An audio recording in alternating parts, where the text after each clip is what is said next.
Cut કરેલા લીધા છે.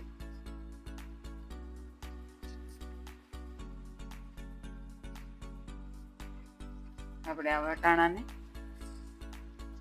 ક્રશ કરી લેવાના છે.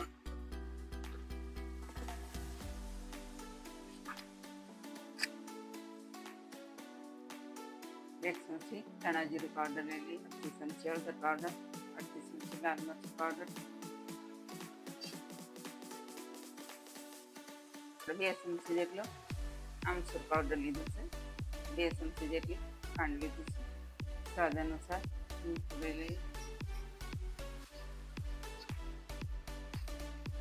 200 ગ્રામ જેટલા બટેકા લીધા છે, તો આપણે એને ચીણી લઈએ.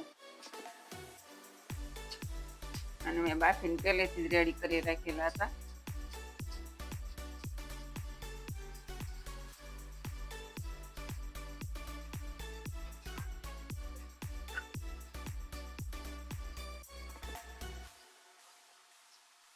આપણો મસાલો રેડી થઈ ગયો છે. આપણે ઉપરથી ધાણા નાખી દઈએ 2 ચમચી જેટલા.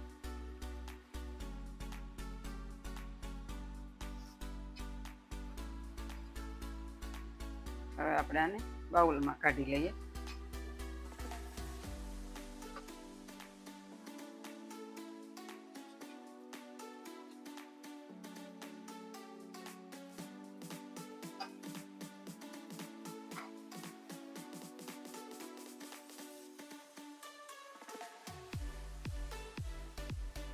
હવે આપણે આને થોડી વાર ઠંડુ થવા દઈએ.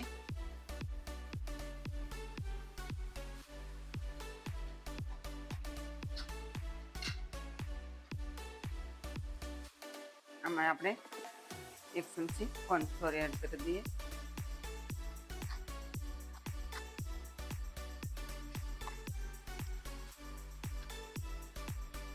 આપણો મસાલો ઠંડો થઈ ગયો છે, તો આપણે રોટલી વણી લઈએ.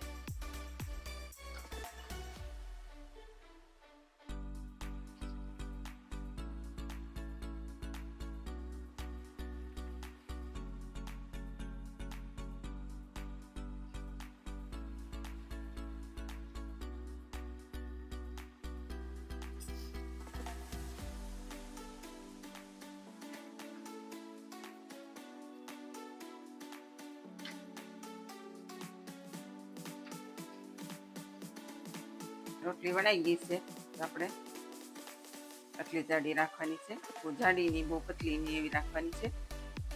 હવે એની ઉપર આપણે સ્ટફિંગ પાથરી દઈએ. આપણે એકદમ આછું પાથરવાનું છે.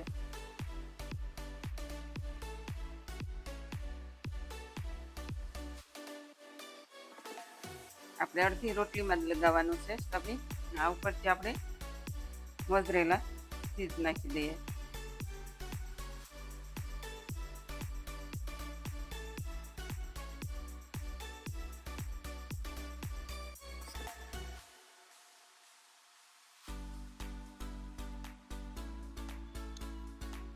આપણે રોટલીને અડધી રોટલીને કઈ રીતના વાળી દેવાની.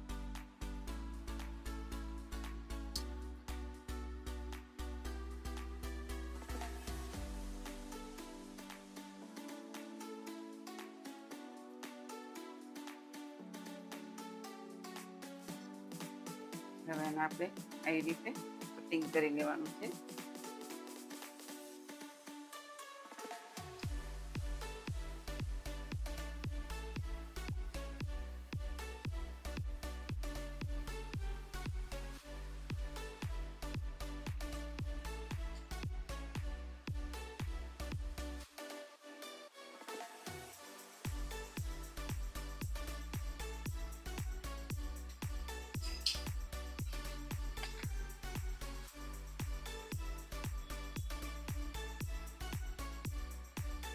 આપણે વચ્ચે આવી રીતે સ્ટીક મૂકી દેવાની છે, અને પછી આવી રીતે આપણે એને વાળી દેવાનું છે.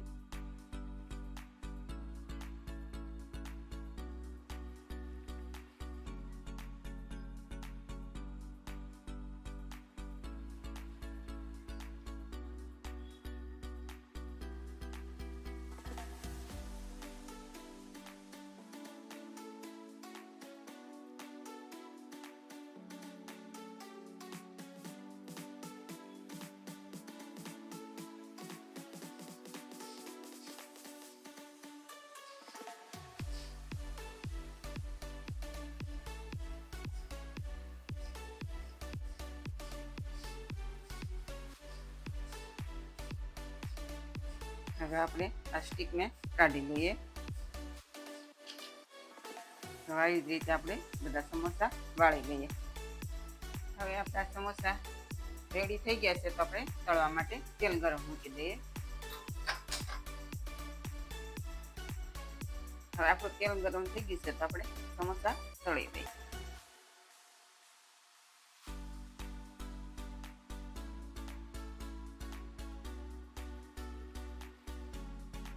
આપણે એકદમ ધીમી ફ્લેમ ઉપર તળવાના છે.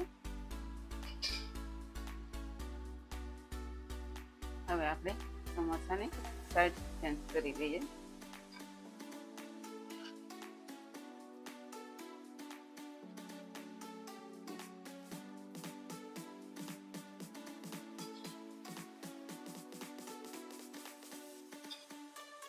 હવે આપણા સમોસા તળાઈ ગયા છે, તો આપણે કાઢી લઈએ.